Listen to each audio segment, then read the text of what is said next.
Hello friends, welcome to all of you for this session. In the previous session we have seen limit test for chloride and limit test for iron. Now in this session we will learn about the limit test for arsenic. Now the principle behind this limit test for arsenic is that the all arsenic present is directly converted into the arsenic gas and which is to be produced by the reduction of the zinc and hydrochloric acid. Now this arsenic gas when treated with the mercury chloride paper that will produces a yellow stain on the mercury chloride paper in presence of reducing agents like potassium iodide. Now, whatever be the yellow stain produced, the intensity of that yellow stain produced by the mercury chloride paper is directly proportional to the amount of arsenic present in the given sample. Now, here we have to use a special apparatus known as a arsenic limit test apparatus. It is also called as Gudget test apparatus. Now, what is the reaction behind this arsenic limit test? So, it will given as follows.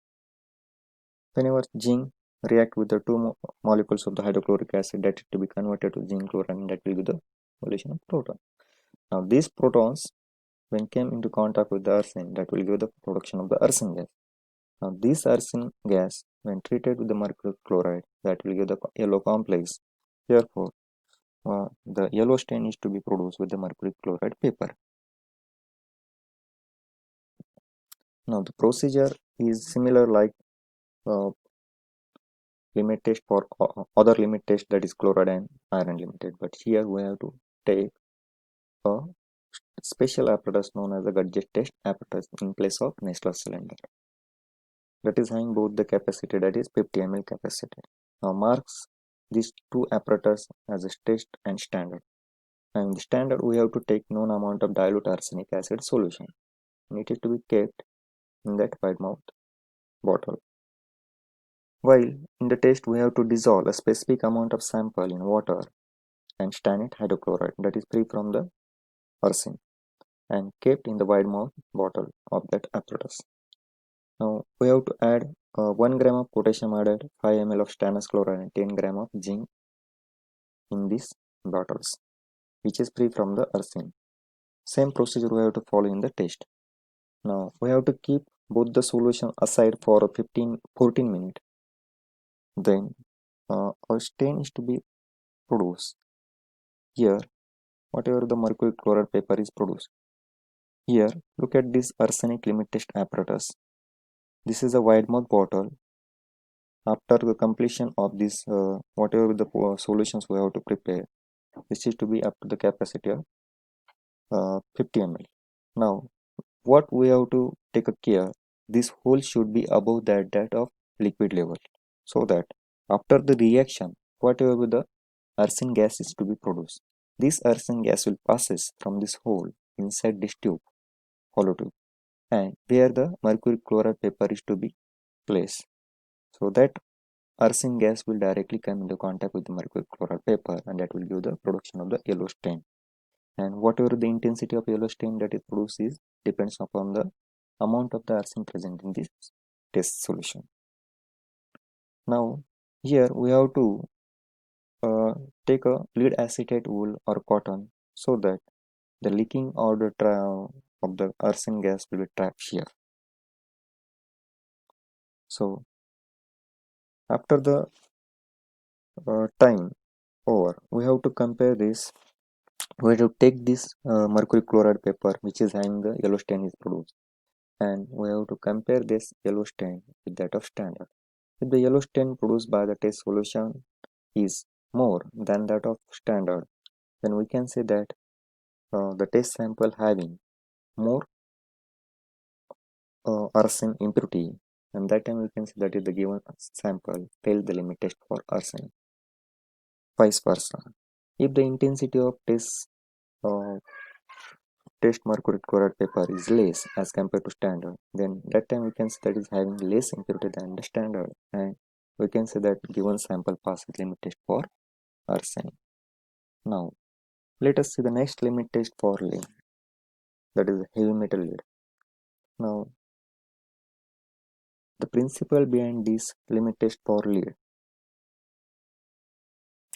the limit test for lead is based on the reaction of the lead and dithiazine in the alkaline solution, that will give the formation of lead thiazine complex, which is having red color. Dithiazine is as such a green in color in the chloroform, and lead thiazine complex is a violet in color. Therefore, the mixing of both these will develop a red color. The ammonium citrate, potassium cyanide, hydroxylamine hydrochloride to be used to make the pH optimum, so interference and influence of other impurities have been eliminated. We have to use the phenol red as an indicator to develop this color at the end of the process. Lead present as an impurity in the substance gets separated by extracting on the alkaline solution with the thiazine extraction solution. The impurities have been eliminated.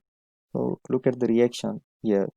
The lead with the dithiazine, that will give the formation of lead thiazine dithiazine complex, which is having red color. So simple procedure, we have to here take a 2 Nessler cylinder, mark them as a test and standard. In the standard, we have to take a lead solution which is having 1 ppm lead, which is equivalent to the amount lead permitted in the sample under examination. Now test, we have to take a specified quantity of the sample and then transfer to the Nessler cylinder. Then both the solution, we have to add 6 ml of ammonium citrate, then 2 ml of potassium cyanide, 2 ml of hydroxylamine hydrochloride, and both the solution we have to make the alkaline by using ammonia solutions. Extract the 5 ml of dithiazine in the chloroform solution until it becomes green.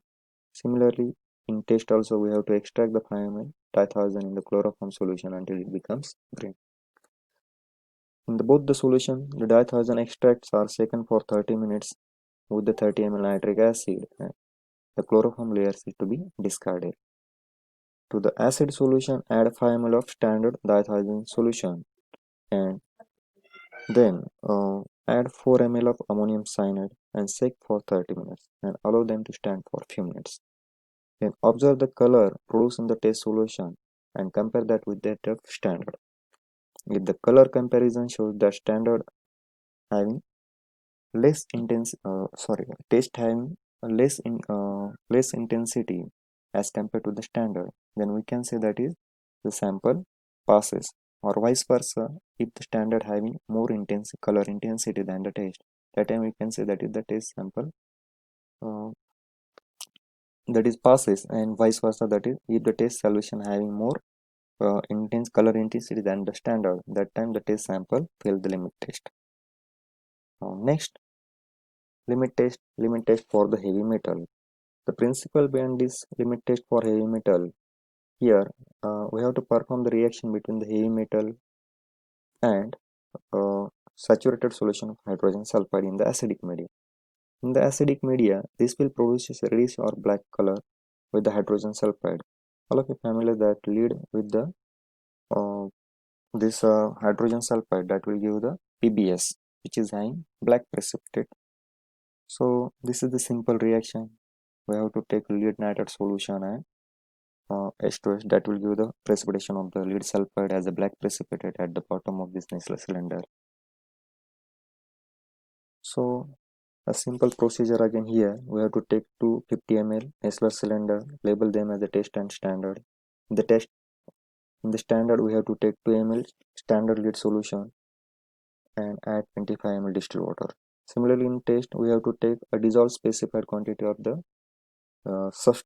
test sample as per given in the specification. Then dilute it with the 25 ml distilled water and transfer them to the Nessler cylinder.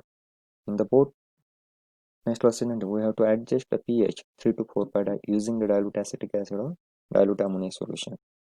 Further, we have to add distilled water, add 10 ml of freshly prepared H2S solutions in both the solutions and make up the volume to the 50 ml by distilled water. Mix them, allow to stand both the solution for 5 minutes. Now observe the quantity of black precipitate of the lead sulfide form in the test solution, and we have to compare that to the standard solution.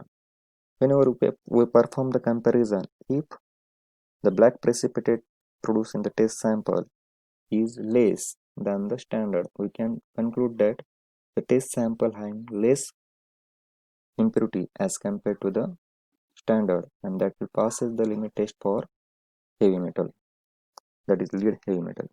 Vice versa, if there is more or more black precipitate in the test sample as compared with the standard, that time we can say that is the given test sample or unknown sample having more heavy metal impurity, and that will fail the limit test for heavy metal. So this is how we can perform the heavy metal limit test for different heavy metals. So thank you very much.